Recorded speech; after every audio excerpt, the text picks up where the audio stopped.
Bulletin సమర్పించువారు Shri Vasavi tiles and tiles Narasaraopet. Shri Vasavi tiles and tiles వారిచే ప్రారంభించబడిన పల్నాడు జిల్లాలోని అతి పెద్ద మెగా టైల్స్ షోరూమ్ ఇప్పుడు మన నర్సరావుపేటలో మీ ముందుకు వచ్చేసింది. మా వద్ద కజరియా, జాన్సన్, సోమని బ్రాండెడ్ కంపెనీలతో హైదరాబాద్, విజయవాడ పట్టణాలకు దీటుగా టైల్స్ షోరూమ్ డిస్ప్లేలో చూడవచ్చు.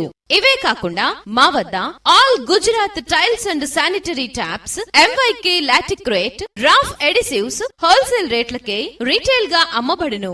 మా address Shri Vasavi tiles and tiles, Narasaraopet, Guntur road, Y junction, welcome arch, HP petrol bunk ప్రక్కన, పల్నాడు జిల్లా. ఇట్లు మీ వేమ వెంకటేశ్వరరావు. నాదెండ్ల మండలం నాదెండ్ల గ్రామంలోని గ్రామ పంచాయతీలో 78వ స్వతంత్ర దినోత్సవం వేడుకల సందర్భంగా నాదెండ్ల గ్రామ సర్పంచి, నాదెండ్ల టీడీపీ నాయకులు హరిబాబు, జనసేన నాయకుడు శరత్, గ్రామ టీడీపీ నాయకులు, వివిధ హోదాల్లో ఉన్నవారు మరియు స్కూలు పిల్లలు, స్కూలు మాస్టర్స్ జెండా వందన కార్యక్రమంలో పాల్గొన్నారు.